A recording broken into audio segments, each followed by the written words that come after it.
Inilah penyajian berita channel YouTube Majur TV.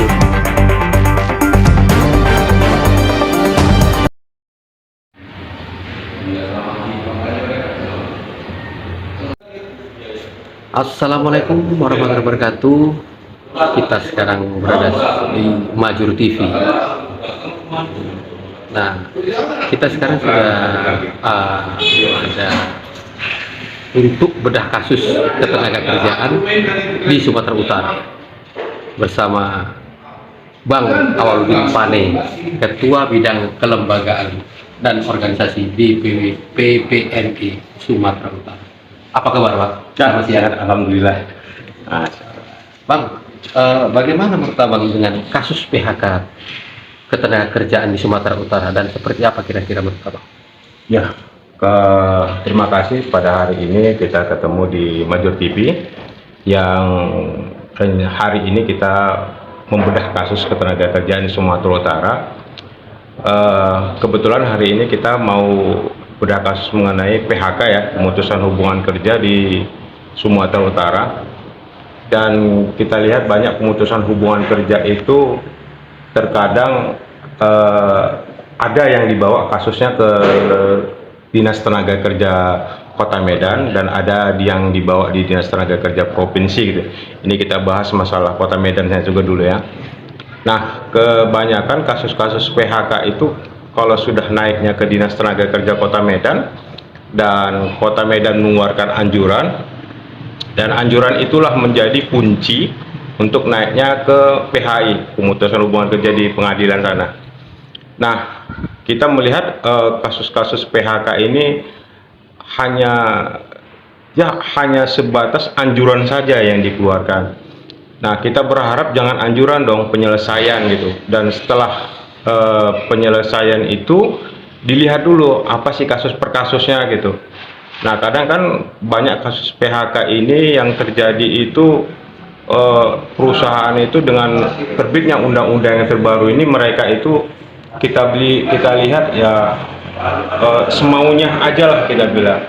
Bahkan karena kecilnya angka yang nominal PHK itu membuat gampang sekali terjadi pemutusan hubungan kerja.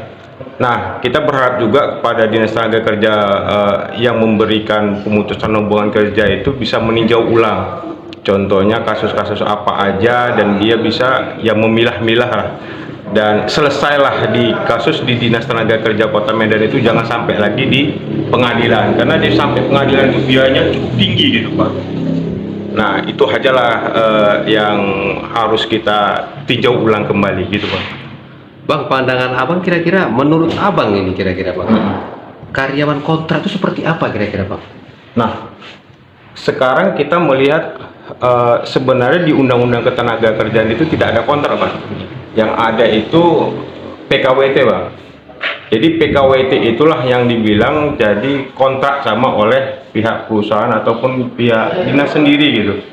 Nah, kita berharap di Dinas Tenaga Kerja Kota Medan ataupun Dinas Tenaga Kerja Provinsi jangan ada kalimat kontrak, tetapi kalau bisa itu PKWT gitu.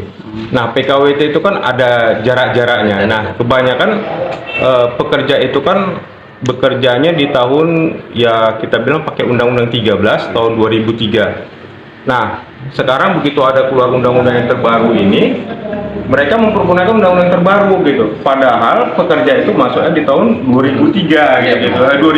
2003 kita ulangi lagi bahwa kasus PKWT itu yang di tahun 2003 itulah yang kita bilang harus ditinjau ulang kembali kayak gitu pekerja-pekerja itu. Jangan pekerja yang sudah masuk di tahun-tahun yang lalu-lalu itu dibuat dengan peraturan yang terbaru sekarang gitu, Undang-Undang Cipta Kerja. Seharusnya mereka mempergunakan undang-undang yang terbaik lah kita bilang, yang mempunyai rasa kemanusiaan ya gitu Pak. Jadi jangan istilahnya kita bicara kontrak, padahal kontrak di Undang-Undang Ketenagakerjaan itu nggak ada. Ya. Yang ada hanya PKWT gitu Bang, PKWT. Dan PKWT itu pun harus dilihat-lihat gitu kan, jangka waktunya gitu, peninjauan ulang lah kayak gitu. Iya. Itu Bang. Bang, menurut Abang gimana dengan perusahaan yang jam kerjanya itu tidak sesuai dengan undang-undang ketenagakerjaan tentang masalah jam kerjanya. Seperti apa Bang?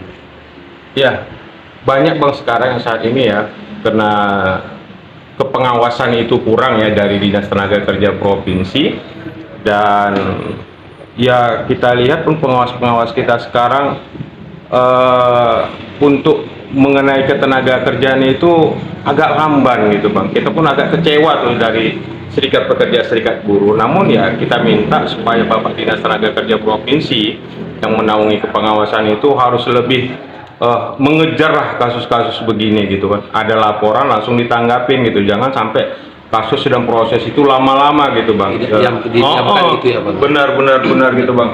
Dan kita lihat seharusnya jam kerja itu kan biasanya itu ada yang 7 jam, ya, ada yang 8 jam. Tapi kan kita lihat kalau dia masuknya 7 jam kayak gitu kan, dia harus ada liburnya di hari Minggu. Kadang mau masuk yang 8 jam ada liburnya di hari Sabtu kayak gitu. Dan hitungannya pun ada kayak gitu Bang. Ya, nah, kalau nanti kita bilang lah, kita berharap lah kepada Dinas Tenaga Kerja Provinsi ataupun Dinas Tenaga Kerja Kota Medan, yang Kota Medan ya kita bicarain, efektif lah, karena ada WA gitu. Seharusnya mereka itu ya WA-nya dipergunakan gitu.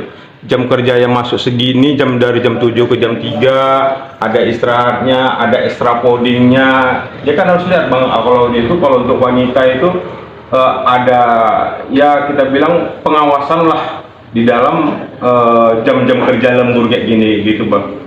Dan harapan kita ya Dinas Tenaga Kerja itu harus lebih efektif lagi gitu Bang. Bang, sebenarnya kalau untuk menurut dari Undang-Undang Tenaga Kerja Bang, sebenarnya jam kerja itu berapa jam sih Bang kira-kira? Dia ada macam-macamnya juga Bang. Ada yang bekerja dari pagi gitu kan, pulangnya sore, ada yang 7 jam, ada yang 8 jam gitu. Tapi kan setelah mereka kerja 7 jam itu mereka harus libur di hari Minggunya. Kalau ada yang 8 jam mereka ya harus ada libur Sabtu Minggunya. Berarti ketergantungan lah. Tergantungan dari kesepakatan dari awal. Ya kan mereka ada punya PKB gitu Bang, ada punya PB-nya lah gitu, perjanjian bersama, SOP-nya lah kita bilang. Dan jangan, kalau mereka itu ya kalau kita lihat banyak sekarang perusahaan-perusahaan itu yang mempekerjakan pekerjaannya kalau sudah lewat jam malam itu lupa extra codingnya. Nah, extra coding itulah yang sekarang harus apalah kita bilang, perusahaan-perusahaan itu harus memperhatikan extra codingnya lah kalau dia kerja-kerja yang melebihin kayak gitu ya. Gitu tuh Bang. Iya. Terima kasih lah Bang atas penjelasannya. Siap. Mudah-mudahan pihak yang terkait mengenai ketenaga kerjaan itu segera memenuhilah tuntutan dari masyarakat atau pekerja kita yang sudah bekerja untuk perusahaan ataupun pekerja lainnya Bang. Iya, benar. Semoga bisa dipenuhi semua kemauan dan keinginan para tenaga kerja kita. Baik, terima kasih saudara-saudara. Percakapan kita dengan Bang Awaludin ya Bang ya? Awaludin Pane dari organisasi selaku ketua bidang kelembagaan dan organisasi DPW PPMI Sumut. Oke, terima kasih. Salam